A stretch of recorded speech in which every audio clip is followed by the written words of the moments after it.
Hello, नमस्कार.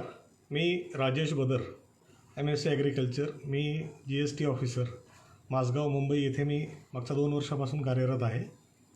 सर्वप्रथम सर्व जे बांधव आपले आहेत, मराठा आणि मराठी व्यावसायिक जे आहेत, जे आज या कार्यक्रमाला इथे उपस्थित आहेत, त्या सगळ्यांना जय जिजाऊ, जय शिवराय. मित्रांनो, उद्योग करताना लागणाऱ्या ज्या कर प्रणाली आहेत यांचे नियोजन कसे करायचे या संदर्भामध्ये आज श्रीयुत जितेंद्र रौंदळे सरांनी मला जी आज इथे आपल्यासमोर सगळ्यांसमोर भावना व्यक्त करण्याची जी मला संधी दिली आहे त्याकरिता सर्वप्रथम मी सरांचा खूप खूप आभारी आहे. या ठिकाणी कुठलाही उद्योग ज्यावेळेस आपण सुरू करतो तर त्यावेळी शॉप ॲक्ट जे आहे, शॉप अँड इस्टॅब्लिशमेंट रजिस्ट्रेशन जे आहे त्या अंतर्गत जे शॉप ॲक्टचं लायसन्स आपल्याला काढावं लागतं.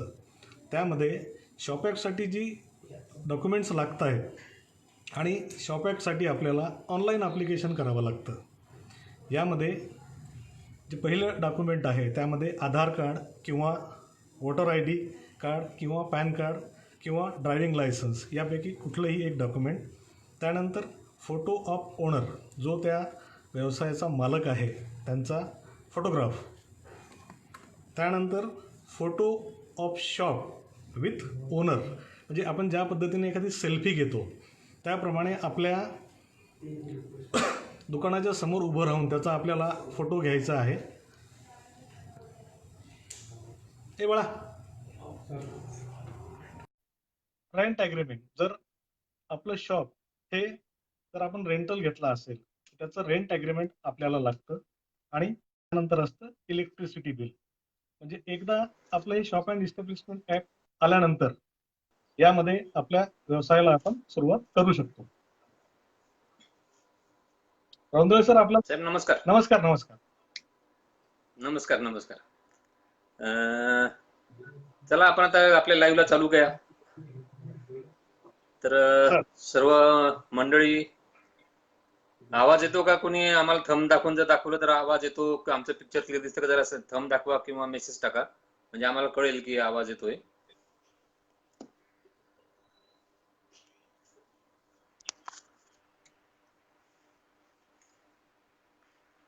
आवाज येतोय का क्लिअर? जरा मेसेज टाकला तर आम्हाला कळेल.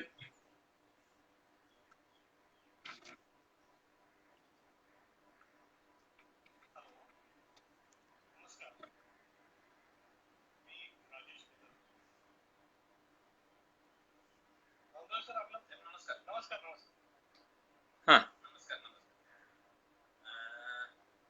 चला आपण आता आपल्या लाईव्हला चालू करूया. मला वाटतं आवाज येऊन राहिलेला आहे कारण लोक जॉईन झाले.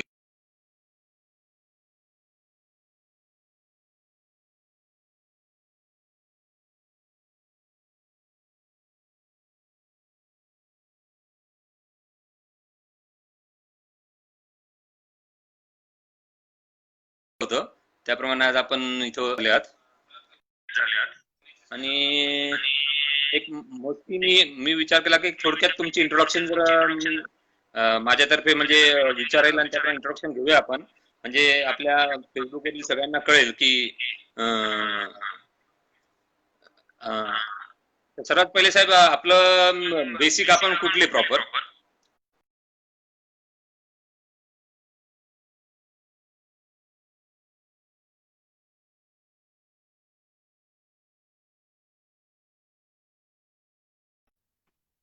मी मूळचा वाशिमचा आहे सर, विदर्भातला. हा, येतोय सर, येतोय. Okay okay okay. आणि साहेब आपण मुंबईत कधी आला? म्हणजे ऍक्च्युली आपलं बेसिक क्वालिफिकेशन काय आणि मुंबईत कधी आला आपण? सर, मी MSc ॲग्रिकल्चर आहे. मी परभणी कृषी विद्यापीठातून हॉर्टिकल्चर या सब्जेक्टमध्ये MSc केलंय आणि 99 साली विक्रीकर खात्यामध्ये मी निरीक्षक म्हणून जॉईन झालो. आणि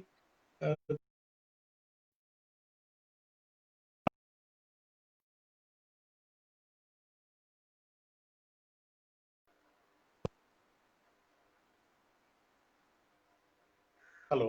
आणि सर, मी नागपूर, नाशिक, वाशिम आणि मुंबई हॅलो. अच्छा. हां सर. ओके. मुंबईत कधीपासून साहेब? थोडा आवाज कट होतो तुमचा. सर मी 2000 जुलै 2018 पासून मुंबईत आहे.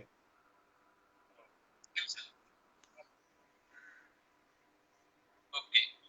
मुंबईत कधीपासून साहेब? थोडा आवाज कट होतो तुमचा. जुलै 2018 पासून मुंबईत आहे. Okay okay. तर साहेब आता कसं आहे, मुख्यतः आता सध्या आपण जर बघितलं तर आपली बरीच मंडळी मुंबईमध्ये आहे किंवा या महानगरांमध्ये, म्हणजे आपण मुंबई, पुणे, नाशिक या या ठिकाणी आपली बरीच मंडळी आहे. तर सर साहेब आता कसं आहे, मुख्यतः आता सध्या आपण जर बघितलं तर आपली बरीच मंडळी मुंबईमध्ये आहे किंवा या महानगरांमध्ये, जे आपण मुंबई, पुणे, नाशिक या या ठिकाणी आपली बरीच मंडळी आहे. तर कसं आहे की आपले लोक तसं काय बघायला गेलं तर बिझनेसमध्ये खूप कमी आहे. परंतु आता हळूहळू लोकांमध्ये भावना तयार व्हायला लागली की आपण बिझनेसमध्ये एंट्री केली पाहिजे. परंतु बिझनेस चालू करताना त्यांना बऱ्याचशा गोष्टींची अडचण येत असते. म्हणजे त्यांना टॅक्सेशन वगैरे माहित नसतं, किंवा पेपरवर कसं ठेवावं, किंवा आपल्या बॅलन्स शीट कशी मेंटेन करावी, सीएशी काय कुठल्या पद्धतीने आपण कॉन्टॅक्ट केला पाहिजे, कम्युनिकेशन केलं पाहिजे, या बऱ्याचशा गोष्टींची त्यांना अडचणी असतात. त्यामुळे काय होतं की मराठी माणूस म्हणा किंवा मराठा माणूस म्हणा याच्यात थोडासा मागे, आणि मग ते डेअरिंग करत नाही, किंवा त्यांचे पॅरेंट्स त्या बाबतीत मग विचार करतात, अरे कशाला आपली नोकरी बरी, कशाला बिझनेसमध्ये उडी मारली पाहिजे. आणि त्या पद्धतीने मुलात स्किल असून, हुशारी असून सुद्धा मुलगा बिझनेसमध्ये येत नाही. तर आपण म्हणजे या संबंधात आपल्याला काय वाटतं की कशा पद्धतीने मुलाने एंट्री केली पाहिजे, किंवा काय म्हणजे कसं केलं पाहिजे? सर सर्वप्रथम मी सगळ्यांना जय जिजाऊ जय शिवराय. आणि एक सांगू इच्छितो सर की आपण छत्रपती शिवाजी महाराजांना मानणारी सगळी लोक आहोत. आणि पूर्ण जग जे बरोबर. आहे, पूर्ण जग जे आहे, ज्या या महान व्यक्तीला ज्या पूजन करते, जर आपण महाराजांचा इतिहासाचा जर अभ्यास केला तर महाराजांनी जेवढ्या लढाया केल्या यांचं जर आपण एक अनालिसिस केलं तर कमीत कमी वेळेमध्ये कमीत कमी सैन्याची बरोबर. दुखापत होता जास्तीत जास्त विजय. आणि हे जे आहे, हे जे महाराजांनी केले, त्यामुळे मराठ्यांना व्यवसाय येत नाही हा थोडासा एक चुकीचा आहे मला असं वाटतं. ठीक आहे, काही कारणास्तव आपण शेती म्हणा किंवा या उद्योगात असल्यामुळे व्यवसाय खऱ्या अर्थाने जो आहे आपण आजपर्यंत तिथे नव्हतो. परंतु एक सांगायला मला खूप तुम्हाला अभिमान वाटेल की मी वाशिम येथे जवळपास 6 वर्ष माझं जे होम टाउन आहे या ठिकाणी मी कार्य करत असताना माझ्या असं बर. लक्षात आलंय की आपले जे हम्म. व्यावसायिक आहेत, साधारणतः आपण जर एक जिल्हा वाईज जर हम्म. अनालिसिस केलं तर वाशिमच्या बाबतीत मला असं अनालिसिस लक्षात आलंय की आपली बरीचशी मंडळी ही कृषी सेवा केंद्र, मेडिकल, काही प्रमाणात कपडा आणि अपवाद वगळता कॉन्ट्रॅक्टर बऱ्यापैकी आपले आहेत. इतर व्यवसायामध्ये आपली मंडळी नसतं. बरोबर आहे. एक याचा जर आपण विचार केला, ज्यावेळेस बरोबर आम्ही आहे. अभ्यास केला त्यावेळेस दोन गोष्टी लक्षात आल्या की बरीचशी जी मंडळी आहे ही फर्स्ट जनरेशनची बिझनेसमन आहे. अपवादात्मक परिस्थितीमध्ये दुसरी किंवा तिसरी जनरेशन असणारी काही घराणी ही फार कमी आहेत. तर फर्स्ट जनरेशनचा आपण जर विचार केला तर बरीचशी होतकरू मुलं आहेत ती हम्म. खूप छान व्यवसाय करत आहेत. आमच्या इथल्या काही लोकांचं अगदी उदाहरण देता येईल आपल्याला की ज्यांनी 78 किंवा 80 मध्ये छोटं 10 बाय 10चं दुकान केलं होतं आणि आज अगदी त्यांचा 25,000 स्क्वेअर फूटचा बघण्यासारखा मॉल आहे आणि तो आपल्या बर. मराठ्याचा आहे. दुसरी गोष्ट सर आपल्याला एक ओके. अत्यंत व्हेरी गुड. अभिमानाने मला सांगायची वाटतं की ज्यावेळेस बर. विक्रीकर खात्यामार्फत जिल्ह्यातील हायएस्ट टॅक्स पेअरला आम्हाला जेव्हा सर्टिफिकेट द्यायचं होतं त्यावेळेस तुम्हाला सांगायला मला अत्यंत अभिमान होतो की ती व्यक्ती मराठा आहे जी की जवळपास 4 हम्म. कोटीपेक्षा जास्त बरोबर आहे. सेल्स टॅक्स भरत होती. त्यामुळे हा जो एक बरोबर आहे आहे. न्यूनगंड जो आहे आपण निश्चित केला पाहिजे. निश्चितपणे यासाठी जो व्यावसायिकता किंवा प्रोफेशनलिझम आहे किंवा टॅक्स प्लॅनिंग जे आहे या संदर्भात काय करता येईल, किंबहुना या 6 वर्षामध्ये मी ज्या व्यावसायिकांचं अनालिसिस केलं, असेसमेंट केलं किंवा त्यांच्या ज्या अडचणी आल्या यांचा जो मी अभ्यास केला याचा विचार करता ज्या ढोबळमानाने काही गोष्टी ज्या माझ्या लक्षात आल्या त्या असं होते की आपण उद्योग हम्म. का करतो. तर कोणीतरी सांगितलं बाबा रे आता आमच्या वाशिम जिल्ह्यामध्ये 750 एकूण गावं आहेत. या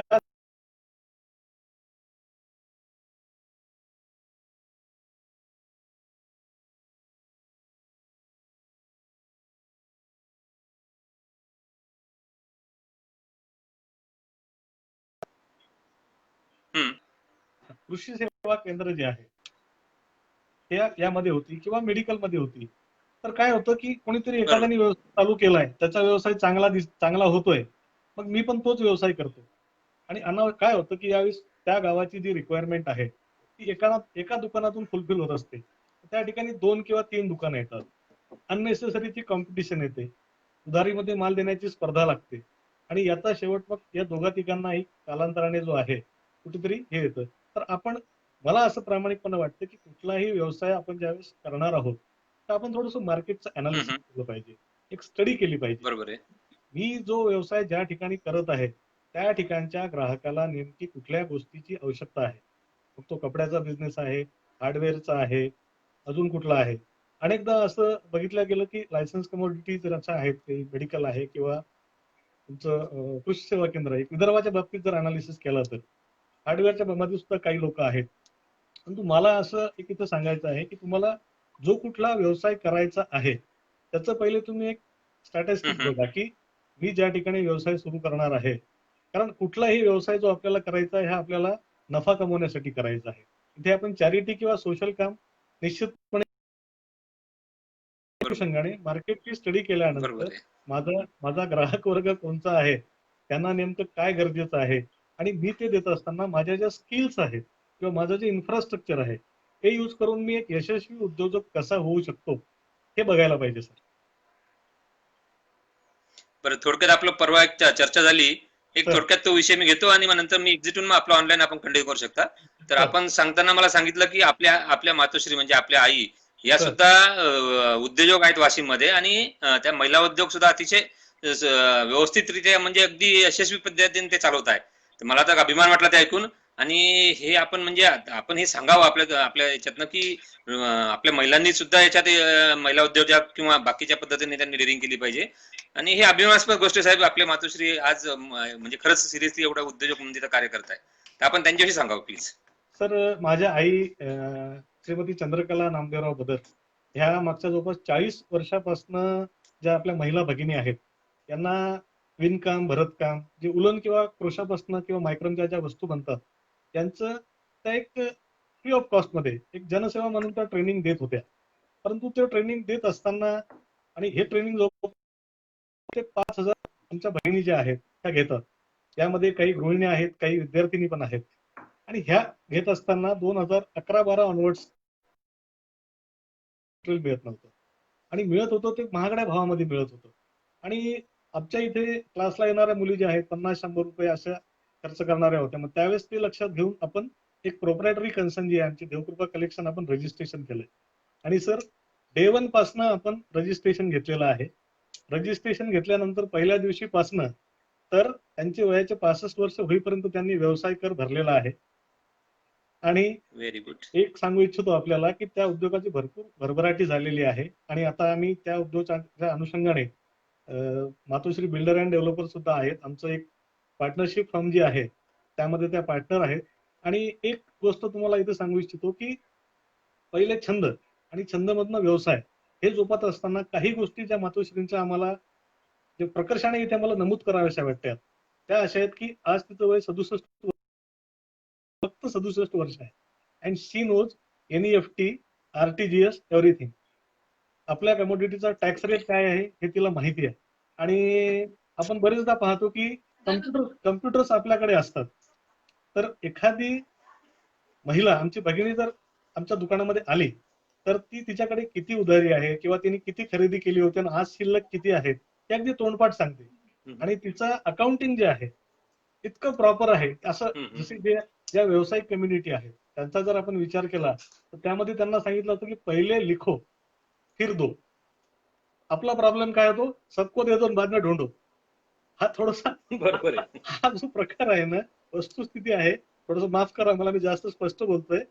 परंतु हे सगळं असल्यामुळे काय होतं की आपल्या व्यवसायामध्ये आपल्याला एक अकाउंटिंग ज्यावेळेस आपण at the end of year आपण जे बघतोय तर आपल्याला अनालिसिस करता येतं की बाबा मी या वर्षामध्ये नेमकं किती परचेसिंग केलं, नेमकं किती सेल केला. आणि सर, डे 1 पासनं आमची सगळी परचेसिंग अकाउंटेड फॉर आहे. एकही रुपयाची कॅश परचेसिंग मध्ये आम्ही बिलीव्ह करत नाही.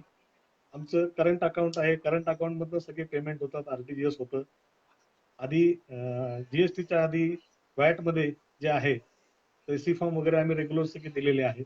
आणि मला एकच सांगावं वाटतं की आजही 67 या वयामध्ये ती जवळपास 15 ते 16 तास न थकता काम करते आणि ही तिची एनर्जी आहे. म्हणजे कधी कधी तिचा उत्साह पाहून आपल्याला सुद्धा असं वाटतं की आपण म्हातारे झालोय. बरोबर. आणि सर, यामध्ये जे आहे तर सर, हा बोला बोला सर. 2002 साली लोकमत या वृत्तपत्राने त्यांच्या कार्याची दखल घेतली होती. तिथपासून तर पुढेपर्यंत अनेक उद्योगांनी, मासिकांनी त्याची दखल घेतलेली आहे. आणि लोकराज्य नावाचं जे महाराष्ट्र शासनाचे मासिक आहे, त्याला 8 मार्चला जो महिला दिनानिमित्त एक विशेष मासिक जे काढलं होतं, त्यामध्ये आईच्या कार्याला एक पानाचं पूर्ण कव्हरेज मिळालेलं आहे. आणि महाराष्ट्र शासनाचा यशस्वी महिला ओके. उद्योजक हा पुरस्कार सुद्धा आईंना मिळालेला आहे. अरे वा वा, छानच, व्हेरी गुड. ठीक आहे सर, मी आज तुम्हाला या माध्यमातून मी अशी विनंती करेन की जर भविष्यात जमलं तर आपण आपल्या मातोश्रींना आपल्या ग्रुपच्या फेसबुक लाईव्हवर जर आणता आलं तर तेवढंच आपल्या महिलांना किंवा आपल्या सदस्यांना सुद्धा एक एन्करेजमेंट भेटेल. तर माझी विनंती राहील की आपण त्यांना सुद्धा फेसबुकला आणण्याचा प्रयत्न करावा. तर तुम्हाला सांगतो, तिने फेसबुक लाईव्हला ट्रायल घेण्यासाठी सुद्धा प्रयत्न केलाय. म्हणजे फेसबुक लाईव्ह कसं करायचं याची मी जेव्हा तिला सांगितलं, आज काय होतंय सर, माननीय नितीनजी गडकरी साहेब केंद्रीय मंत्री जे आहेत, जे MSMEच्या माध्यमातून अनेक उद्योजक जे आहेत त्यांना केंद्र शासनाच्या मार्फत, राज्य शासनाच्या मार्फत विविध योजना आहेत. परंतु नेमकं 5,000 50,000 1,00,000 रुपयात काय नेमका व्यवसाय करायचा. म्हणजे अनेकदा जर मी असं म्हटलं बाबा तू 5,000ची भाजी विकत घ्या आणि रस्त्यावर बसता, ह्या काही गोष्टी थोड्याशा प्रॅक्टिकली वाटत नाहीत. परंतु 5,000मध्ये, 10,000मध्ये, 20,000मध्ये आमच्या महिला भगिनी कुठला व्यवसाय करू शकतात. कारण आमचा आईचा व्यवसाय हा सुरुवातीला हा मायक्रो होता, मग तो स्मॉल झाला आणि आता मीडियम. बरोबर. म्हणजे मला असं वाटतं Rome was not built in a day. त्यामुळे हळूहळू करायचं, पण रोज प्रगती करायची आणि त्यामध्ये सातत्य 100% ठेवायचं. ओके, ठीक आहे सर. मी आता एक्झिट होईल, फक्त 1-2 गोष्टी मी आपल्या सदस्यांना सांगू इच्छितोय की आता आपण बदर साहेबांचं गायडन्स आपण टॅक्स प्लॅनिंग संबंधात आपण ऐकणारच आहोत. याच्यानंतर आपलं 4 तारखेला डॉक्टर संग्राम पाटील यांचं आपण नाव ऐकलंच आहे. आपण त्यांच्याशी याच पद्धतीने क्वेश्चनरी आपण घेणार आहे. आपल्याला कोणाला काही कोरोना संबंधात काही क्वेश्चन विचारायचे असेल तर आपण पर्सनल माझ्या व्हॉट्सअपला आपण टाकू शकतात. मी माझा नंबर ऑलरेडी शेअर केलेला आहे. त्यानंतर आपलं 5 तारखेला आपले जे पनवेल पोलीस स्टेशनला पोलीस निरीक्षक आहेत शत्रुघ्न माळी साहेब यांचं पोलिसांचा काय रोल आहे कोरोनामध्ये असं एक आपण मार्गदर्शन घेतलंय 12व्या नंबरचं. आणि सर्वात आनंदाची गोष्ट म्हणजे आपल्या या फेसबुक ग्रुपवर जे SMEचे चेअरमन आहेत चंद्रकांत साळुंके साहेब यांनी सुद्धा आपलं ऍग्री केलं आणि पुढच्या रविवारी म्हणजे 7 तारखेला ते 5 वाजता येण्यास तयार आहे. त्यांचा विषय वगैरे आपण आज 1-2 दिवसात आपण अनाऊन्स करणार आहे आणि एवढी मोठी व्यक्ती आपल्या या फेसबुक लाईव्हवर भेटणार आहे. त्याच पद्धतीने आपण अजून काही मान्यवरांना बोलवण्याचा प्रयत्न करणार आहोत. तरी माझी सर्वांना विनंती आहे की आपण हे जे आपण सत्र चालू केले या सत्रांना चांगला प्रतिसाद द्यावा. किंवा आपण जरी वेळेवर फेसबुक लाईव्हला नसणार तरी ही नाही, यानंतर जे व्हिडिओ आपल्याला भेटतात ते आपण व्ह्यू करून शेअर करावेत, जेणेकरून मान्यवरांचं जे मनोगत आहे किंवा त्यांच्या ज्या काय केलं पाहिजे किंवा मराठी माणसांनी काय केलं पाहिजे हे जास्त लोकांपर्यंत पोहोचावं. अशी त्यासाठी आपण सर्वांनी ते हे लाईव्ह हे शेअर करावं. आणि मी आता एक्झिट होतोय आणि मी बदर साहेबांना विनंती करेन की आपण आपलं लाईव्ह कंटिन्यू करावं. धन्यवाद साहेब. धन्यवाद, धन्यवाद सर. तर आपण आपला लाईव्ह कंटिन्यू करा. येस सर, धन्यवाद सर.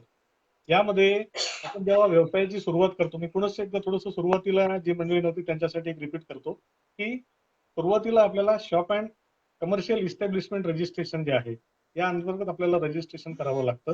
हे रजिस्ट्रेशन ऑनलाईन असतं आणि यासाठी जे डॉक्युमेंट्स लागतात ती मी आपल्याला इथे सांगतो की यामध्ये आधार कार्ड किंवा वोटर ID कार्ड किंवा पॅन कार्ड किंवा ड्रायव्हिंग लायसन्स यापैकी कुठलंही एक डॉक्युमेंट. त्यानंतर जो ओनर आहे, जो प्रोप्रायटर आहे त्याचा फोटो. त्यानंतर photo of shop with owner, म्हणजे ज्या पद्धतीने आपण सेल्फी काढतो, आपल्या दुकानच्या समोर उभं राहायचं, सेल्फी काढायची आणि ती अपलोड करायची. त्यानंतर आपलं दुकान जर रेंटल असेल तर रेंट आपण तिथे जोडलं पाहिजे आणि इलेक्ट्रिसिटी बिल. त्याचप्रमाणे आता उद्योग आधार हे एक जे नवीन डॉक्युमेंट आलेलं आहे त्या संदर्भात आपण जर बघितलं, आता आजकाल आपण व्हॉट्सअप वापरतो, त्यानंतर ऑनलाईन आपण रेल्वेची तिकीट काढतो. इतकी सुटसुटीत प्रक्रिया प्रत्येक विभागाने केलेली आहे की आपण तिथे गेल्यानंतर अगदी सोप्या भाषेमध्ये तिथे आपल्याला अर्ज ऑनलाईन भरता येतो. त्याच्या बाजूला समोर त्यामध्ये एक थोडीशी माहिती दिलेली असते आणि FAQ म्हणजे फ्रिक्वेंटली आस्क्ड क्वेश्चन जे असतात त्यात दिलेले असतात. ते आपण जर वाचून माहिती भरली तर अगदी आपल्याला स्वतःला ह्या गोष्टी करता येतात. उद्योग आधाराच्या संदर्भात जे आहे ते डॉक्युमेंट्स लागतात ते ढोबळमानाने मी तिथे नमूद करतो. वेळेचं थोडंसं आपल्याकडे बंधन आहे. त्यामध्ये आधार कार्ड आपल्याला एक लागतं. नंतर नेम ऑफ द ओनर, जो त्याचा ओनर आहे आणि आधार कार्डवर ज्या पद्धतीने नाव लिहिलंय ते लागतं. त्यानंतर सोशल कॅटेगरी, याचं सगळं सविस्तर जे आहे हे डॉक्युमेंट आपण जेव्हा साईटला जातो तिथे सगळे दिलेले आहेत. त्यानंतर name of enterprise, type of organisation, तुमची प्रोप्रायटरी आहे, पार्टनरशिप आहे, एचयूएफ आहे, काय आहे. त्यानंतर पोस्टल ऍड्रेस त्याला लागतो, डेट ऑफ कमेन्समेंट म्हणजे आपण सुरुवात कधी केलेली आहे. डेट ऑफ कमेन्समेंटसाठी आपल्याला शॉप ऍक्ट जे आहे ते आपल्याकडे असतं. त्यानंतर पास रजिस्ट्रेशन डिटेल्स म्हणजे तुम्ही रजिस्ट्रेशन घेतलं होतं काय, बँक डिटेल्स आहेत. त्यानंतर मेजर ऍक्टिव्हिटी म्हणजे तुम्ही कुठली मेजर ऍक्टिव्हिटीमध्ये एंगेज आहात, तुम्ही नेमकं कुठलं यामध्ये करणार आहात. त्यानंतर एनआयसी कोड, आणि तुमच्याकडे जर समजा काही नोकर असतील, पर्सन काही एम्प्लॉय केलेले असतील तर त्यांचं तुम्हाला त्याचे डिटेल्स द्यावे लागतात. त्यानंतर तुमचं जर मॅन्युफॅक्चरिंग युनिट आहे तर प्लांट अँड मशिनरीमध्ये, इक्विपमेंट्समध्ये काही तुम्ही इन्व्हेस्टमेंट केलेली आहे का, आणि सगळ्यात शेवटी डीआयसी. या सगळ्यांची आपल्याला तिथे माहिती द्यावी लागते. त्यानंतर आपला आजचा जो विषय आहे की व्यवसाय सुरू करत असताना प्रणालीचे आपण नियोजन कसं करायचं.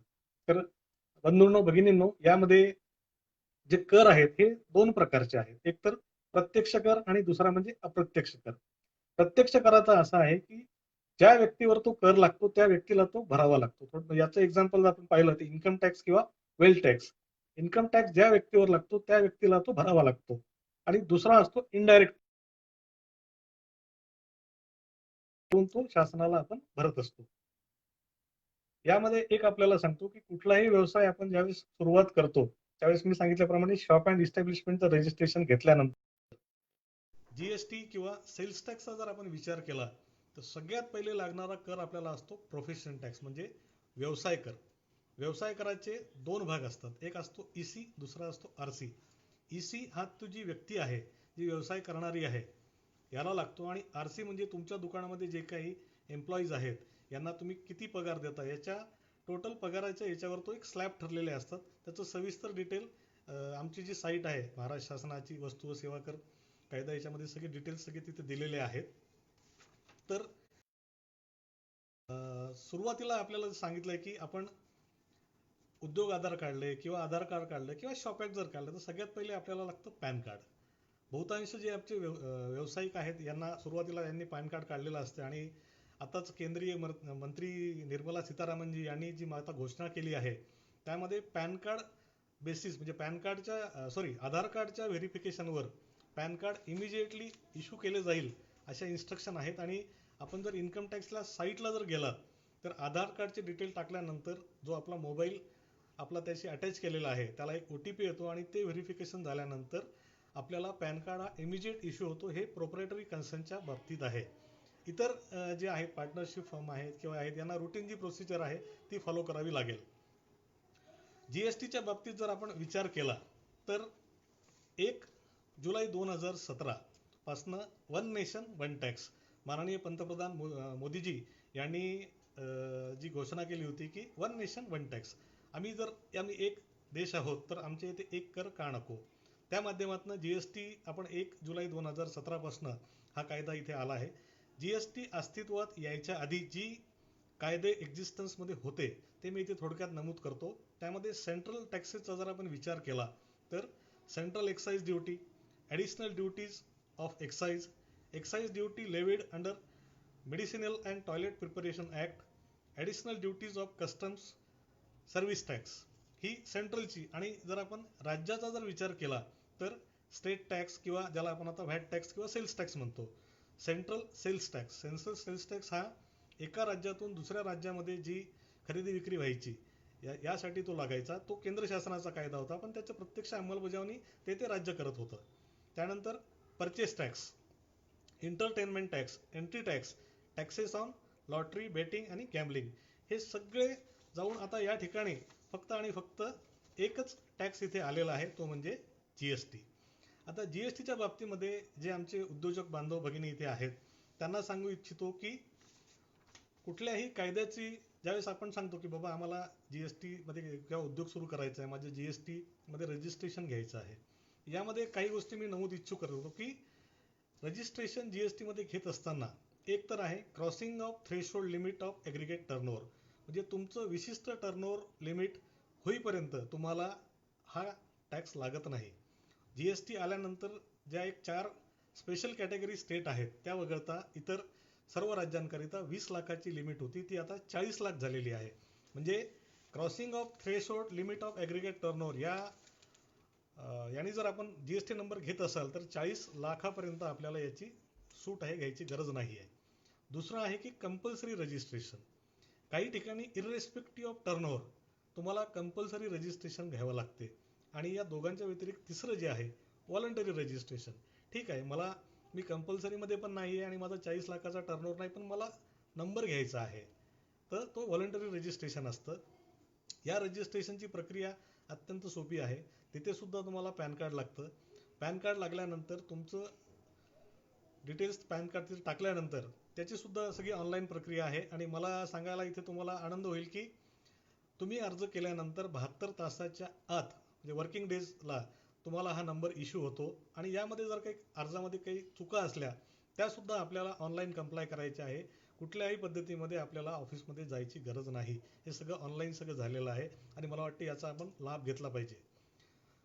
यामध्ये GST रजिस्ट्रेशनला ज्या महत्त्वाच्या गोष्टी लागतात त्यामध्ये तुमचं एक पॅन कार्ड आहे. दुसरी गोष्ट, तुम्ही जी प्लेस ऑफ बिझनेस आहे, ज्या ठिकाणी तुम्ही व्यवसाय करणार आहात याचे तुम्हाला डिटेल्स टाकावे लागतात. ती जर तुमच्या मालकीची जागा असेल तर मालकीचा पुरावा सिद्ध करणारी जी प्रिस्क्राईब डॉक्युमेंट्स आहेत त्यामध्ये इलेक्ट्रिसिटी बिल आहे, तुमचं मालमत्ता कराचं पावती आहे किंवा तुमची खरेदी सेल डीड जी आहे, ही जी तुमची मालकीचा हक्क सिद्ध करतात अशी प्रिस्क्राईब केलेला कुठलाही एक पुरावा आपल्याला द्यायचा आहे. आपली जागा ही जर रेंटल आहे, रेंट ॲग्रीमेंट आहे, लीज ॲग्रीमेंट आहे किंवा मुंबईमध्ये आपण जर बघितलं तर ते शेअर बेसिसवर सुद्धा यामध्ये होतात. त्या ठिकाणी आपण रेंट ॲग्रीमेंट आहे, लीज ॲग्रीमेंट आहे किंवा कन्सेंटेड जर आहे. कधी कधी काय असतं की मुलाला व्यवसाय करायचा असतो आणि वडिलाच्या नावाने ती प्रॉपर्टी असते. त्या ठिकाणी वडिलांच्या कन्सेंट सोबतच त्याच्या मालमत्तेचा म्हणजे जी व्यक्ती तुमच्यासोबत रेंट ॲग्रीमेंटमध्ये जात आहे, जी व्यक्ती तुमच्यासोबत लीज ॲग्रीमेंट करत आहे किंवा जी व्यक्ती तुम्हाला कन्सेंट देत आहे त्या व्यक्तीच्या मालकीचा पुरावा हा आपल्याला तिथे लागतो. त्यानंतर आपण कुठल्या गुड्समध्ये डील करणार आहोत, ही सगळी ऑनलाईन सगळी प्रोसिजर दिली आहे, सुटसुटीत आहे. हे आपल्याला ऑनलाईन रजिस्ट्रेशन घ्यावं लागतं. यामध्ये जे मॅन्डेटरी रजिस्ट्रेशन जे आहे की कंपल्सरी रजिस्ट्रेशन कुणाकुणाला इथे घ्यावं लागतं. की मी इथे जे आमचे इथे व्यावसायिक आज हजर आहेत आणि त्यांना ज्या दृष्टीने इथे विचार करायचा आहे, एक तर कंपल्सरी रजिस्ट्रेशन म्हणजे आता आपण सुरुवातीला एक्सेडिंग टर्नओव्हर लिमिट जे आहे ते बघितलं, परंतु कंपल्सरी रजिस्ट्रेशन जे आहे, ज्या व्यक्ती ह्या इंटरस्टेट टॅक्सेबल सप्लाय करतात, म्हणजे मी महाराष्ट्रात आहे, मला गुजरात सोबत मला काही सप्लाय करायचं आहे, हरियाणासोबत करायचं आहे, त्या ठिकाणी इरेस्पेक्टिव्ह ऑफ युअर टर्नओव्हर तुम्हाला हा GST रजिस्ट्रेशन घ्यावं लागते. त्यानंतर casual taxable person making taxable supply. काही व्यक्ती अशा असतात की ज्या एक्झिबिशनमध्ये भारतभर वेगवेगळे एक्झिबिशन होतात, तिथे त्या पार्टिसिपेट करत असतात. अशा व्यक्तींना हे कॅज्युअल टॅक्सेबल रजिस्ट्रेशन हे घ्यावं लागतं. त्यानंतर याच्यामध्ये ज्या वेगवेगळ्या कॅटेगरी आहेत यामध्ये जे आपले बांधव आहेत या सगळ्यांना मी सांगू इच्छितो की आता लॉकडाऊन झालेलं आहे आणि ऑनलाईन कंपन्या ज्या आहेत यांचं ॲमेझॉन म्हणा किंवा फ्लिपकार्ट जे आहे यांची खरेदी विक्री सगळी चालू आहे. आपले काही बांधव किंवा भगिनी ह्या ज्यांना या ऑनलाईन म्हणजे ई-कॉमर्स पद्धतीने जर ट्रेडिंग करायचं आहे, त्यांची जी गुड्स आहेत किंवा त्यांनी बनवलेल्या ज्या काही वस्तू आहेत ह्या जर त्यांना या ऑनलाईन माध्यमातून विकायच्या आहेत तर अशा लोकांना सुद्धा इरेस्पेक्टिव्ह ऑफ युअर टर्नओव्हर तुम्हाला GST रजिस्ट्रेशन मॅन्डेटरी आहे. म्हणजे तुम्ही जर फ्लिपकार्टच्या रजिस्ट्रेशनला गेलात, त्याची जी रजिस्ट्रेशनची प्रोसिजर आहे त्यामध्ये तुम्हाला तुमच्याकडे GST नंबर आहे काय, म्हणजे इतर ज्या काही तुमचे व्हेरिफिकेशन्स आहे, तुमचा ईमेल व्हेरीफाय होतो, तुमचं अकाउंट ते सगळं चेक करतायत, तुमचा पिनकोड म्हणजे तुम्ही कुठल्या ठिकाणी आहेत आणि ती एजन्सी कुठे सर्व्हिस देऊ शकते, हे झाल्यानंतर तुमचं GST रजिस्ट्रेशन तिथे व्हेरीफाय केलं जातं. म्हणजे ज्या लोकांना आता ऑनलाईन आपला माल विकायचा आहे त्या लोकांनी हे लक्षात घेतलं पाहिजे आणि त्याचा नंबर घेतला पाहिजे. त्यानंतर जे आहे की जे नवीन व्यावसायिक आहेत यांच्या बाबतीमध्ये कंपोजिशनची स्कीम जी आहे ती आहे. काय होतं की सुरुवातीला उद्योग सुरू केल्यानंतर खरेदीचे रजिस्टर, विक्रीचे register, bank book, cash book हे सगळं मेंटेन करत असताना आणि मंथली जे रिटर्न्स आपल्याला भरावे लागतात, ज्यामध्ये प्रत्येक महिन्याला जे ड्यू डेट्स पण दिलेले आहेत त्या जर करायच्या नसतील आपल्याला किंवा आपला जो व्यवसाय आहे आपल्याला जर कंपोजिशन स्कीममध्ये जायचं आहे तर याची लिमिट आधी जी होती ही आता साधारण वाढून ही 1.5 करोडपर्यंत ही गेलेली आहे. म्हणजे 1.5 करोडपर्यंत आपली उलाढाल असेल तरी आपण कंपोजिशनमध्ये इथे जाऊ शकतो. म्हणजे एकंदरीत अकाउंटिंग तर आपल्याला ठेवावंच लागणार, परंतु दर महिन्याला जे आपल्याला रिटर्न्स भरावे लागतात, त्याचे डिटेल्स द्यावे लागतात, खरेदीचे आपल्याला डिटेल्स द्यावे लागतात, विक्रीचे द्यावे लागतात, याऐवजी आपण कंपोजिशनचं आपण बेनिफिट घेऊ शकतो. आणि जो प्रिस्क्राईब टॅक्स रेट आहे त्यामध्ये 1% आहे, 5% आहे, यानुसार आपल्याला तिथे कर भरावा लागतो. परंतु या ठिकाणी काही कंडिशन्स पण आहेत. कंपोजिशनचा बेनिफिट घेत असताना आपल्याला कुठल्याही प्रकारचा जो ITC आहे याचा बेनिफिट होत नाही. अनरजिस्टर्ड डीलरकडनं आपल्याला खरेदी करता येत नाही. ह्या सगळ्या कंडिशन्स आपल्याला सगळ्या फॉलो कराव्या लागतात. ह्या सगळ्या झाल्यानंतर पुढचा जो पार्ट येतो तो येतो, तुम्ही एकदा रजिस्ट्रेशन घेतलं. रजिस्ट्रेशन घेतल्यानंतर तुम्ही एकदा रजिस्टर्ड झाला की पुढची लायबिलिटी आहे तुमचे रिटर्न्स. तुम्ही जे कंपोजिशनचं घेतलेलं आहे किंवा रेग्युलर स्कीममध्ये जर तुम्ही रजिस्ट्रेशन घेतलेलं आहे तर तुम्हाला जी प्रिस्क्राईब जे फॉर्म्स आहेत रिटर्न्सचे हे भरावे लागतात. या ठिकाणी एक थोडंसं मी सांगू इच्छितो की मराठी व्यावसायिक जे आहेत यांच्या बाबतीमध्ये थोडंसं एक बघितलं जातं की कोणीतरी सांगितलं म्हणून मी व्यवसाय सुरू केला, लायसन्स घेतलं, त्यांनी सांगितलं व्यवसाय कर बाबा रे, मी तुला सगळं करून देतो, मग नंबर घेतला आणि वर्ष 6 महिने झाले रिटर्न भरायचं नाही. मग आमची डिपार्टमेंटची नोटीस जाते. नोटीस गेल्यानंतर अरे हे मला माहीतच नव्हतं, मला कोणी सांगितलंच नाही. मला असं म्हणायचं आहे की जी व्यवसाय आपल्याला करायचा आहे त्या बाबतीत जे काही कायदेशीर तरतुदी आहेत त्या आपल्याला कंप्लाय कराव्याच लागतील आणि त्या आपण कंप्लाय केल्या पाहिजे. हे अत्यंत सोपं आहे. हा विषय जर आपण समजून घेतला, प्रॉपर आपलं अकाउंटिंग असलं आणि महिन्याच्या महिन्याला जसं आपल्या LIC पॉलिसीज असतात त्याची टाईम एक डेट दिलेली असते की या तारखेला मला हे पैसे भरायचे. त्या पद्धतीने जे आपले रिटर्न्स ज्या ज्या तारखेला ज्या ड्यू डेट्स असतात त्या आपण जर भरल्या तर तुम्हाला कुठलीही आमची नोटीस तिथे येणार नाही. हे आपल्याला इथे सांगू इच्छितो. रिटर्न्सच्या ज्या आहेत त्यामध्ये GSTR1 जे आहे, नंतर GSTR3B आहे, ह्या थोड्याशा टेक्निकल बाबी आहेत. आणि या बाबतीत मला एक इथे सांगायचं आहे की आपण व्यवसाय सुरू करायच्या आधी आणि सुरू केल्यानंतरही जे टॅक्स कन्सल्टंट आहेत, चार्टर्ड अकाउंटंट आहेत किंवा फायनान्शियल ॲडवायझर आहेत यांच्याकडे आपण गेलं पाहिजे. बरेचदा काय होतं की यांची फीज इतकी आहे, मला ती फीज द्यायची नाही, म्हणून मी काहीतरी माझ्या मनाप्रमाणे मी काम करत राहतो आणि मग नोटीस आल्यानंतर जो टॅक्स येतो आणि टॅक्स येत असताना काय होतं त्यासोबत इंटरेस्टही लागते आणि पेनॉल्टीही लागते आणि मग अननेसेसरी आपण त्या दुष्टचक्रामध्ये फसून जातो. त्यामुळे आपण, माझं असं प्रामाणिक मत आहे की तुम्ही टॅक्स कन्सल्टंट जे आहे, CA आहेत किंवा तुमचे कोणी मित्र असतील यांची तुम्ही मदत घ्या.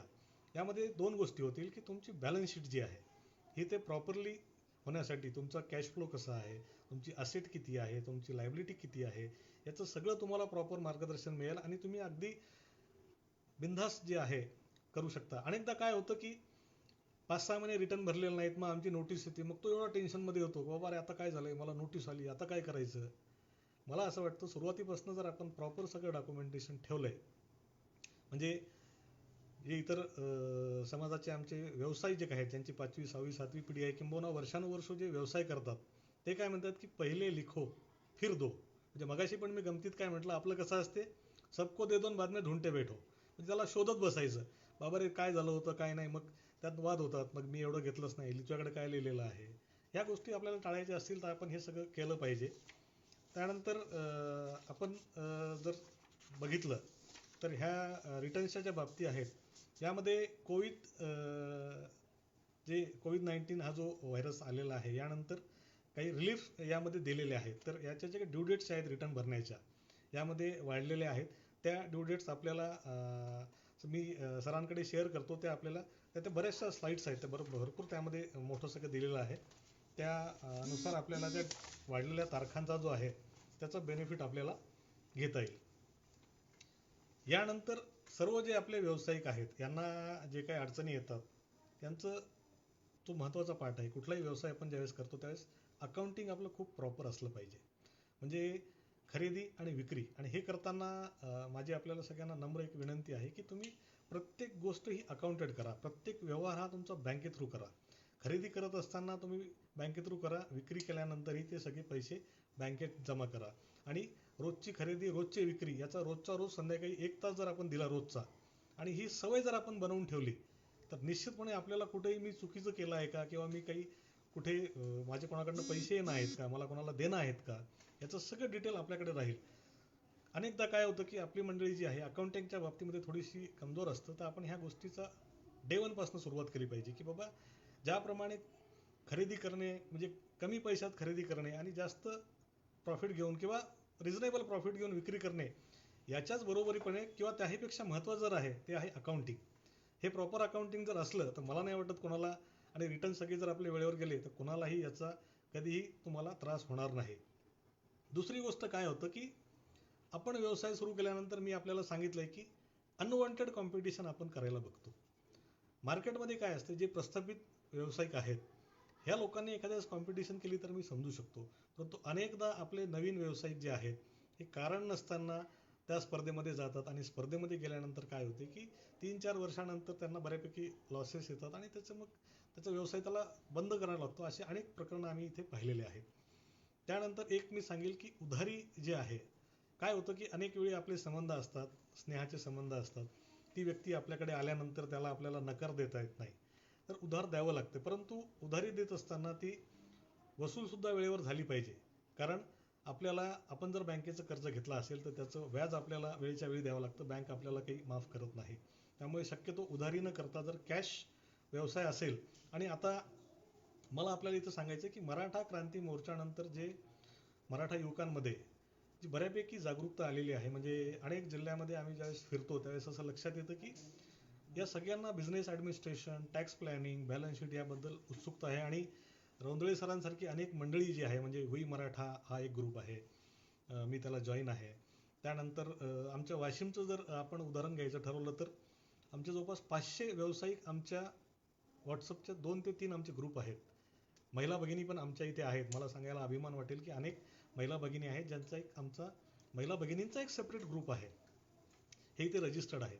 याने काय होतं की याने एकमेकाला सपोर्ट होतात. सपोज आता एखाद्या नवीन व्यावसायिकाने आमच्या इथे जर शॉप सुरू केलं, एखादा व्यवसाय सुरू केला, तर 50-60 लोक उद्घाटनाच्या दिवशी त्याच्याकडे जातात.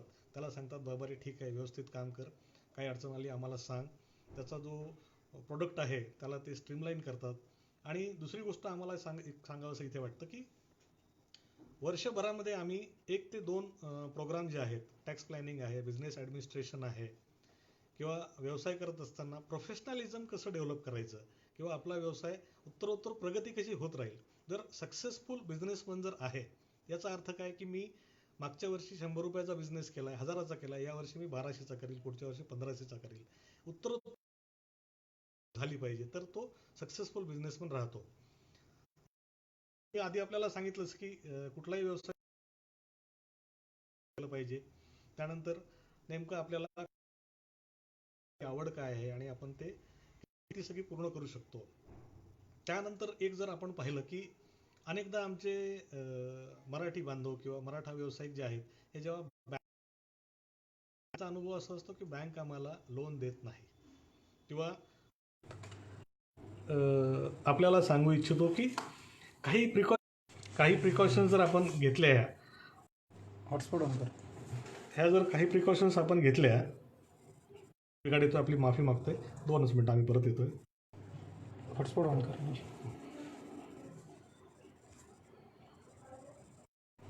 एक मिनिट, जॉईन नाही झाली ना अजून. हॉटस्पॉट हॅलो, नेट ऑन आहे का? आहे ना, मोबाईल नेट आहे. हे पण ऑन आहे.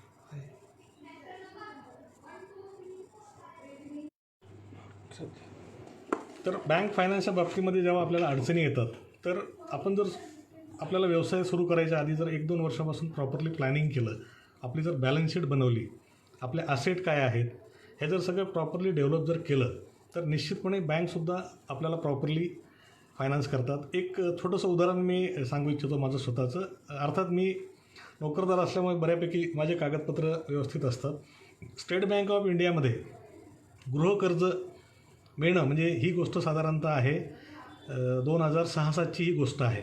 2006-07 साली जेव्हा मी घर विकत घेतलं आणि स्टेट बँकेमध्ये गेलो, त्यावेळेस स्टेट बँकेच्या मॅनेजर साहेब जे होते, डेप्युटी मॅनेजर जे होते, त्यांना सांगितलं, सर मला गृहकर्ज पाहिजे आहे. आता अर्थात त्यांचा रोजचा अनुभव होता. त्यांनी सांगितलं, ठीक आहे, फॉर्म घ्या आणि फॉर्म भरून टाका. आता मला काही ते पटलं नाही. म्हटलं, सर मला गृहकर्ज पाहिजे आणि मी फक्त 8 दिवसाची सुट्टी टाकून आलो आहे, मला डॉक्युमेंट्स काय हवेत तुम्ही सांगा. मग त्यांनी थोडंसं माझ्याकडे वर पाहिलं. त्यांना वाटलं बाबा हा जरा थोडासा किचकट माणूस दिसतोय, हा काही सोडायला तयार नाही माझा पिच्छा. मग त्यांनी सांगितलं ठीक आहे, हे डॉक्युमेंट्स आहेत, तुम्ही हे कंप्लाय करा, महिन्याभरामध्ये लोन मिळून जाईल. मी सांगितलं सर महिन्याभराचा वेळ नाही, मला फक्त 8 दिवस सुट्टी आहे आणि मला परत जायचं आहे. ते म्हणाले ही गोष्ट काही शक्य नाही. मी म्हटलं सर मला फक्त आपण डॉक्युमेंट सांगा, कारण मी मागच्या 2-3 वर्षापासून सगळे डॉक्युमेंट जमा करतो आहे, आपण जे सांगा मी सगळे देतो. त्यांनी मला फॉर्म दिला, मी नेक्स्ट डे मॉर्निंग सगळे डॉक्युमेंट्स दिले आणि फॉर्च्युनेटली जे काही त्यांच्या स्टॅट्युटरी त्यांचे कंप्लायन्सेस होते हे झाल्यामुळे तिसऱ्या दिवशी मला तो हाऊसिंगचा चेक मिळाला आहे. मॅनेजर साहेबांनी सांगितलं आहे की आमच्या बँकेच्या इतिहासामध्ये तिसऱ्या दिवशी हाऊसिंगचा चेक जो आहे कर्जाचा, गृहकर्जाचा घेऊन जाणारे तुम्ही पहिले आणि कदाचित शेवटचे व्यक्ती असाल. तर मला इथे एक सांगायचं आहे की आपण प्रॉपर जर प्लॅनिंग केलं, डॉक्युमेंट जर सगळे प्रॉपरली ठेवले तर निश्चितपणे हे होते. आपले जे व्यावसायिक बंधू आहेत ज्यांच्यामध्ये दुसरी किंवा तिसरी पिढी आहे, यांनी अत्यंत प्रॉपरली या सगळ्या गोष्टी केलेल्या असतात. आपली सुरुवात असल्यामुळे निश्चितपणे 2, 4, 5, 10 वर्षानंतर आपणही त्या स्टेजला जाऊ. हे निश्चितपणे हे सगळं होत आहे आणि हे आपण केलं पाहिजे आणि आता करावंच लागेल. कारण नोकऱ्यामध्ये जर आपण बघितलं तर बऱ्यापैकी लिमिटेशन्स आले आहेत आणि कोरोनानंतर अनेक लोकांच्या नोकऱ्या जाण्याचीही शक्यता नाकारता येत नाही. त्यावेळेस मग जर व्यवसायाचा पर्याय जर निवडायचा असेल आणि आता आणायचे आपण सगळेजण लॉकडाऊनमध्ये बसलेलो आहोत, शांतपणे विचार करून आपल्याला ह्या गोष्टी कराव्या लागतील. मी नवी मुंबईमध्ये खांदा कॉलनीमध्ये राहतो. खांदा कॉलनीमध्ये आपले अनेक मराठा बांधव जे आहेत यांनी कोरोना आल्यानंतर काही ग्रुप्स तयार केले. त्यांनी घरपोच फळभाज्या किंवा फ्रूट्स जे आहेत यांनी एक फ्रूट बास्केट तयार केल्या, व्हेजिटेबल बास्केट तयार केल्या आणि ग्राहकाच्या गरजेनुसार त्यांनी तेथे सुरुवात केलेली आहे आणि मला वाटते निश्चितपणे हे लोक यशस्वी होतील. यानंतर जो सेकंड पार्ट होतो आपल्या बॅलन्स शीटचा जर आपण एक विचार केला, अनेकदा असं होतं की जे रेशिओज असतात बॅलन्स शीटमध्ये त्यामध्ये करंट लायबिलिटी जी आपली असते ही करंट असेटपेक्षा जास्त असते आणि त्यामुळे मग काय होतं की बँका अशा ठिकाणी फायनान्स द्यायला थोडं रिस्क त्या बघतात. मला या ठिकाणी अजून एक गोष्ट सांगावीशी वाटते की जे नवीन व्यावसायिक आहेत ज्यांना आता नवीन सुरू करायचं आहे त्यांना मी मगाशी सांगितलं आहे की जर तुम्हाला कंपल्सरी GST रजिस्ट्रेशनच्या कॅटेगरीमध्ये आपण नाही आहात आणि 40 लाखाची टर्नओव्हर जरी होत नसेल तर मी असं म्हणेल तुम्ही व्हॉलंटरी रजिस्ट्रेशन घ्या. व्हॉलंटरी रजिस्ट्रेशन घेतल्यानंतर तुमच्या टोटल टर्नओव्हर किती आहे याचं डे 1 पासून अकाउंटिंग होईल. तुमचा जर 20 लाखाचा सेल झाला आहे तर निश्चितपणे बँक त्याचं ॲनालिसिस करेल आणि त्या प्रमाणामध्ये तुम्हाला काही कर्ज देईल. म्हणजे 40 लाखाचं अनेकदा काय होतं की 40 लाखाचं टर्नओव्हर झाल्यानंतर मला GSTचा नंबर घ्यावा लागेल, त्यामुळे नको बाबा टर्नओव्हर दाखवायचाच नाही आहे. हे न करता मला असं वाटतं आपण प्रत्येक गोष्टीचं अकाउंटिंग फॉर केलं पाहिजे. प्रत्येक गोष्टीचा व्यवहार हा बँकेतनं केला पाहिजे.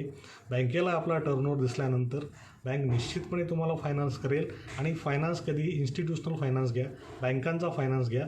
प्रायव्हेट कर्जाचं शक्यतो आपल्या घरच्या लोकांचं जर असेल तर वगळता सुरुवातीला घ्यायला काही हरकत नाही आहे, परंतु इन्स्टिट्यूशनल फायनान्स जर आपण घेतला आणि व्यवसाय सुरू करायच्या आधी आपण मगाशी ज्यावेळेस चर्चा केली की बॅलन्स शीटचं जर आपण प्रॉपरली अभ्यास केला आणि ती समजून घेतली तर निश्चितपणे इथे कुठलीही बँक तुम्हाला कर्ज देईल. आणि आजकाल केंद्र शासनाच्या, महाराष्ट्र शासनाच्या जे विविध योजना ज्या आहेत यामध्ये माननीय पंतप्रधान नरेंद्र मोदी जे आहेत किंवा आपले नितीनजी गडकरी जे आहेत यांच्या खात्याच्या अनेक उद्योजक जे नवीन नवीन योजना आहेत यामार्फत आपल्याला बँका ह्या फायनान्स करतात. त्यानंतर जी अधिकारी मंडळी आहेत ही सुद्धा आपल्याला अत्यंत सहकार्य करून कुठल्या स्कीम्स आहेत, काय आलेल्या आहेत त्या आपल्याला इथे मदत करतात. यानंतर जे आहे की एक गोष्ट अजून बरेचदा काय होतं की जे आमचे व्यावसायिक आहेत 2 वर्ष, 3 वर्ष, 4 वर्ष, 5 वर्ष झाल्यानंतर एखाद्या वेळी सप्टेंबर महिन्यामध्ये किंवा ऑगस्ट महिन्यामध्ये ज्यावेळेस बॅलन्स शीट आहे आपल्याला ऑडिट करायचं आहे आणि त्या दिवशी जर चुकून आपला अकाउंटंट तिथे हजर नसेल तर ज्या छोट्या छोट्या गोष्टी त्यांना माहिती असायला पाहिजे त्यासाठी सुद्धा ते अकाउंटंटवर अवलंबून राहतात. अकाउंटंट असलाच पाहिजे तो विषय नाही आहे, परंतु आपल्यालासुद्धा काही बेसिक गोष्टी आपल्या व्यवसायाच्या ज्या आहेत त्या माहिती असल्या पाहिजेत. त्या आपणसुद्धा मी आपल्याला सांगितलं की रोज आपण 1 तास किंवा 1.5 तास ज्यावेळेस आपले ग्राहक आपल्याकडे कमी आहेत किंवा संध्याकाळच्या वेळेला ज्यावेळेस आपली गिरायकी कमी आहे त्यावेळेस आपण बसून प्रत्येक गोष्टीचं जर प्रॉपरली नमूद केलं तर निश्चितपणे आपल्याला ऑडिट करत असताना याला कधीही त्रास होणार नाही. त्यानंतर मी मगाशी सांगितलं आहे की आपण जे काही बिझनेसचे सेमिनार्स होतात त्यामध्ये बिझनेस मॅनेजमेंट आहे, फायनान्शियल मॅनेजमेंट आहे, आपल्या इथेही बरीच होतकरू मंडळी जी आहे ही करताय, चार्टर्ड अकाउंटंट आहेत, ॲडव्होकेट आहेत, आपण यांची मदत घेतली पाहिजे. आपण त्यांच्याकडे गेलं पाहिजे आणि आपली बॅलन्स शीट कशी स्ट्रॉंग होईल हे आपण बघितलं पाहिजे. त्यानंतर आपले जे व्यवसाय ज्यांचे मोठे आहेत किंवा त्यांनीसुद्धा काय केलं पाहिजे की बिझनेसचं थर्ड पार्टी ऑडिट आपण केलं पाहिजे, की जेणेकरून आपल्या काय चुका आहेत, आपण कुठे इम्प्रूव्ह करू शकतो, आपले लॉसेस कुठे आहेत, आपले ह्या गोष्टी आपण निश्चितपणे करू शकतो. या ठिकाणी मला असं वाटतं की मला जो वेळ देण्यात आला होता हा जवळपास संपत आलेला आहे. तर मी रौंदळे सरांना विनंती करेल, जर कोणाचे काही प्रश्न असतील तर आपण ते घेऊया. अदरवाईज मला जेवढं सांगायचं होतं, सरांनी मला जे सांगितलं होतं त्या पद्धतीने मी प्रयत्न केलेला आहे. धन्यवाद. रौंदळे सर येतील का बघा ना ऑनलाईन. ते करतील. ठीक आहे, फिनिश करू ना. फिनिश करायचं. सरांना फोन लावून एकदा. रौंदळे सर, आपण मला ऐकताय?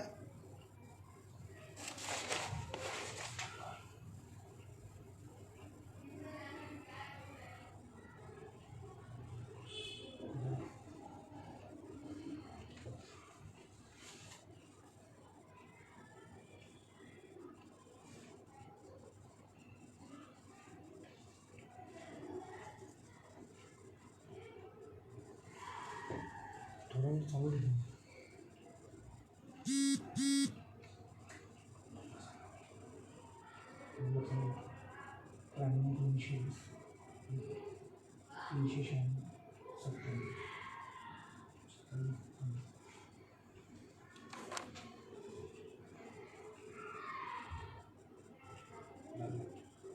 सर तुम्ही येणार का?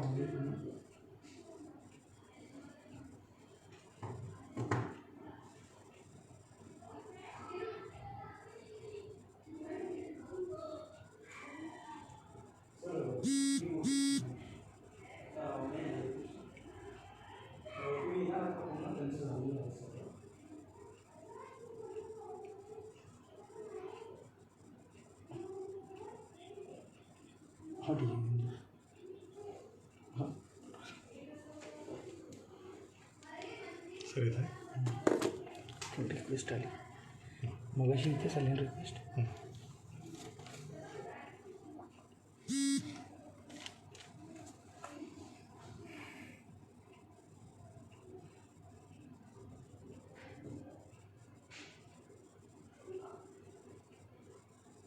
सर येत आहे ना.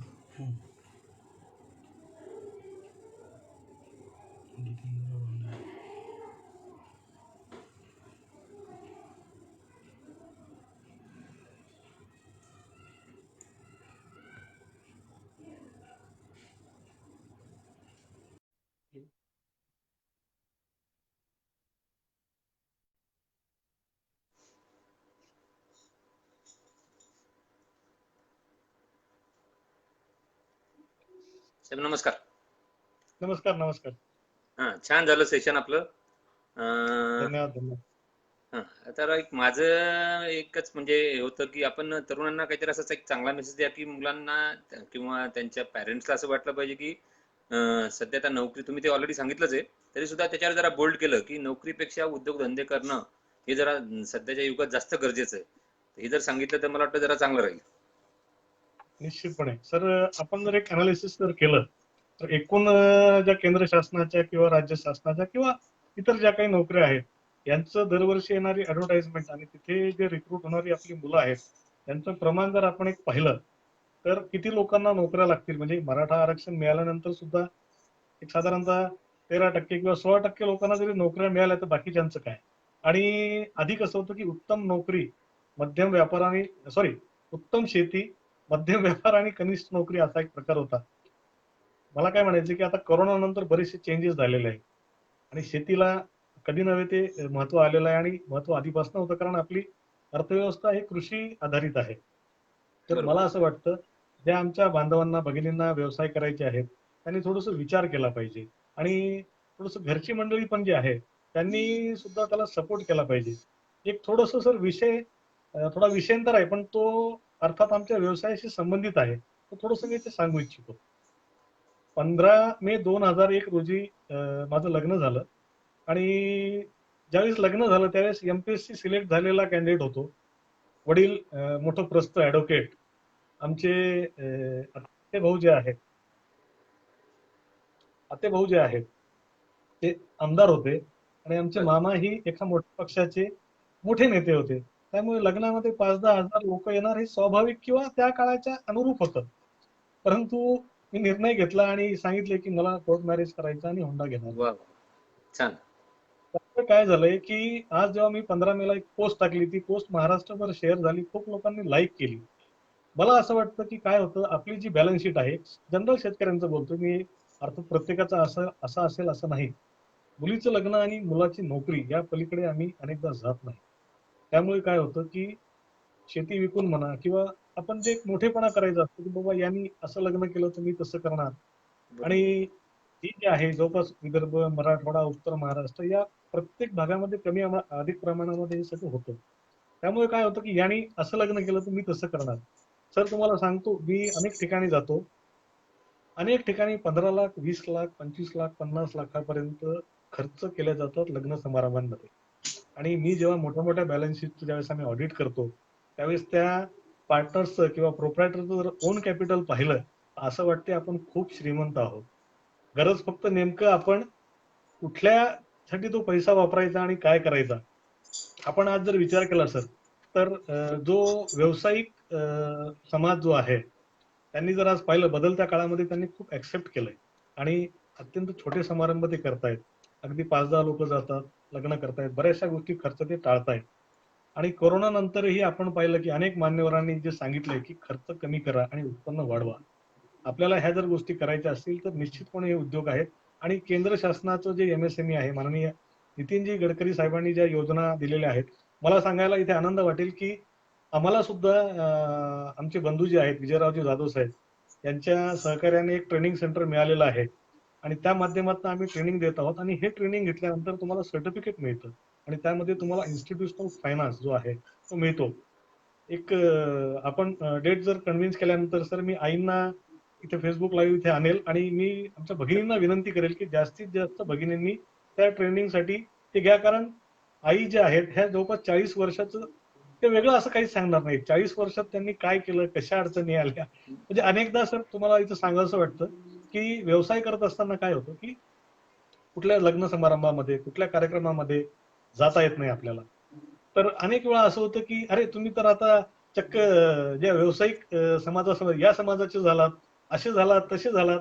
मला असं म्हणायचं ठीक आहे, आपण जर व्यवसाय करतोय आणि त्याला पूर्ण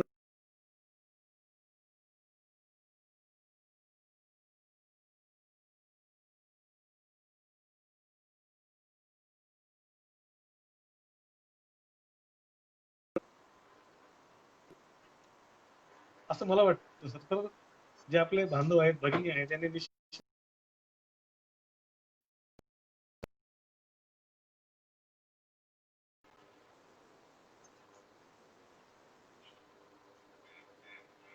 आणि बरेचशा आपल्या ग्रुप्सवर अत्यंत कमी पैशामध्ये कुठले कुठले व्यवसाय आपल्याला करता येतील असे बरेचसे ऑप्शन आपल्याकडे येत आहेत. मला असं वाटतं आपल्याला जो व्यवसाय करायचा आहे, ज्याची आपल्याला आवड आहे, किंबहुना ज्या व्यवसायामध्ये डिमांड आहे आणि तिथनं आपल्याला 2 पैसे मिळतील, आपला उदरनिर्वाह चालेल आणि भविष्यात आपल्याला अजून एखादा मोठा प्रोजेक्ट करायचा असेल, तो करता येईल, तो निश्चितपणे निवडला पाहिजे आणि केलं पाहिजे. माझी सर्व पालक वर्गांना ही नम्र विनंती आहे की अनेकदा काय होतं, बरेचसे होतकरू मंडळी असतात, मुलं असतात, त्यांना उद्योग करायचा असतो. परंतु कुठेतरी 1,00,000-2,00,000 रुपये जरी घरातून जायचा विषय आला तर तू करशील का रे बाबा, मग सक्सेस होशील का, मग ते नुकसान झालं तर काय होणार. मला असं वाटतं त्याऐवजी जर आपण त्याला सपोर्ट केला, बाबा रे तुला काय करायचं ठीक आहे, मी तुझ्या सोबत आहे. आणि मी अजून एक आमचे जे नवीन उद्योजक आहेत किंवा तरुण मंडळी इथे आमच्या भगिनी जे आहेत त्यांना यायचं आहे, मी असं सांगेल की तुम्हाला जो कुठला व्यवसाय करायचा आहे, शक्य असेल तर त्या क्षेत्रातला जो मोठा व्यावसायिक आहे यांचा अभ्यास करा. त्यांनी काय काम केलं, शक्य असेल 6 महिने, वर्षभर तिथे तुम्ही नोकरी करा, तो विषय समजून घ्या. आणि ज्या दिवशी तुम्हाला असं वाटेल की बाबा मी आता हा उद्योग करण्यासाठी समर्थ झालो, मी करेन, तर निश्चितपणे समोर या. आणि एक सांगतोय की सर आपल्या माध्यमातनं हा जो एक खूप सुंदर आपण काम करताय, खूप छान काम करताय. म्हणजे मी आज एका ठिकाणी बसलोय आणि जवळपास महाराष्ट्रातल्या अनेक जिल्ह्यामध्ये ज्यांना मी ओळखत पण नाही, जे मला ओळखत नाहीत, असे आमचे बांधव भगिनी आहेत ज्यांच्याशी मी चर्चा करतोय. आणि सर आहे, पोटेन्शियल आहे. म्हणजे आपण जर इतिहासाचा अभ्यास केलाय, छत्रपती शिवाजी महाराजांनी त्या काळामध्ये कंपनी रजिस्टर्ड केली होती. असा वारसा आपल्याला आहे. त्या वारशाला आपल्याला अजून मजबूत करायचं आहे. एवढंच मी सांगेल. सर्व आमच्या भगिनी बांधव जे आहेत त्यांना परत एकदा जय जिजाऊ, जय शिवराय. नमस्कार. साहेब, एक अजून एक शेवटचा प्रश्न. आपण जीएसटी विभागात आपण काम करताय, आपल्याशी कदाचित डायरेक्ट व्यावसायिक लोक आपल्या संपर्कात येत असतील किंवा नसतील सुद्धा, किंवा त्यांचे पेपर्स येत असतील, तर आपल्याला साधारणतः पर्सेंटेज काय दिसतं? मराठी माणसाचं, मराठीच बोलूया आपण, मराठी माणसाचं काय पर्सेंटेज बिझनेस मध्ये दिसतं आपल्याला, की मोठमोठ्या रिटर्न फाईल त्यांच्या, आणि असे टर्नओव्हर वाले किती किती मराठी उद्योजक असतील आणि बाकी नॉन महाराष्ट्रीयन किती असतील, एक अंदाज? तर आता एक अनालिसिस जर आपण केलं, तर मी एका लोकेशनला होतो. तिथे समजा एक मी अंदाजे सांगतोय तुम्हाला, की समजा 3,000 उद्योजक जर असतील, तर तिथे 300-400च्या वर आपले उद्योजक नाहीत, म्हणजे 10% आहे. आता अर्थात हे जे प्रमाण आहे ना सर, काही तालुक्यांमध्ये, जिल्ह्यामध्ये आपल्याला वेगवेगळं दिसतं. तर काही तालुके असे आहेत की जिथे बहुसंख्य मराठी किंवा मराठा जे आहेत हे व्यवसाय करतात. हे प्रमाण कमी जास्त आहे. परंतु एक 10% प्रबळपणाने जर विचार केला आणि मोठ्या व्यवसायाचा जर पाहिलं तर फार कमी आहे सर. परंतु आपण सुरुवात केलेली आहे. आपण हे निश्चित प्रमाण वाढवूया. बरोबर आहे. ठीक आहे. सर्व सदस्यांना अजून एक मी सांगू इच्छितो की साहेबांशी माझं बोलणं झालं. आम्ही ठरवलं की कोरोना नंतर आपल्याला नव्या मुंबईत शक्य झालं तर एक उद्योजकांसाठी, तरुण उद्योजकांसाठी आणि जे उद्योग आहेत त्यांच्यासाठी आपण एक मेळावा घ्यायचा आपण ठरवतोय. बरोबर ना साहेब? तर येस त्या सर. मेळाव्यात आपण साहेबांच्या त्या पण काही बाबतीत कल्पना आहेत. बोला बोला बोला. त्या बाबतीत थोडं संकल्पना अशी आहे की आज अनेक गोष्टी इथे आपल्याला एक्सप्लेन करायच्या होत्या. किंबहुना माझा अशी सर विनंती आपल्याला राहील की आपल्याला जो केव्हा मेळावा आपण पोस्ट करून आपण घेणार आहोत, तिथल्या पार्टिसिपेंटचं आपण रजिस्ट्रेशन करावं. त्यांच्याकडनं एक बरोबर. फॉर्म भरून घ्यावा. म्हणजे नेमकं त्यांना कशाबद्दल अपेक्षित आहे. कारण बोलायचं जर झालं तर जीएसटी इटसेल्फ हा इतका मोठा विषय आहे की रजिस्ट्रेशनवर 1 तास आपल्याला सांगता येतं. परंतु नेमकं व्यावसायिकांना काय पाहिजे आहे हे जर आपण पाहिलं तर आपल्याला निश्चितपणे इथं करता येईल. आमचे इथे मित्र आहेत, चार्टर्ड अकाउंटंट आहेत, सेल्स टॅक्स प्रॅक्टिशनर आहेत, ऍडव्होकेट आहेत, खूप मंडळी आहेत. ती सुद्धा सहकार्य करतील आणि आमचं असं एक जॉईंटली एक सेमिनार घ्यायचं एक प्रयत्न चाललाय. 3 तासाचं 4 तासाचं सेमिनार घ्यायचं. आणि असा एक प्रयोग आम्ही वाशिमला केलाय. लोक अगदी ₹500 देऊन 4 तास मराठी व्यावसायिक आणि मराठा व्यावसायिक 4 तास शांतपणे बसले, टेबल खुर्चीवर बसले. Business administration, time management, balance sheets काय आहे, बुक्स ऑफ अकाउंट्स काय आहेत, हे सगळं त्यांनी घेतले आणि निश्चितपणे हे आपल्याला करावंच लागेल. ओके साहेब, आपण खूप छान मार्गदर्शन केलं. त्याबद्दल मी मराठा ग्रुप आणि सप्तशृंगी चॅरिटेबल ट्रस्ट तर्फे आपला आभारी आहोत. आणि धन्यवाद साहेब. आणि सर्व सदस्यांना विनंती आहे की येणाऱ्या 4 तारखेला डॉक्टर संग्राम पाटील यांचं कोरोनाविषयी जे असेल त्या संबंधात आपल्या काही जे शंका असतील त्या आपण मला व्हॉट्सअपवर पाठवाव्या, जेणेकरून मी हे याच पद्धतीने क्वेश्चन हे डायरेक्ट डॉक्टर संग्राम पाटील यांना विचारणार आहे. आणि त्याचप्रमाणे 5 तारखेला श्री शत्रुघ्न माळी साहेब असतील. धन्यवाद बद्र साहेब. परत एकदा आपण भेटूया. धन्यवाद. धन्यवाद. धन्यवाद. नमस्कार. धन्यवाद. धन्यवाद. ओके. नमस्कार.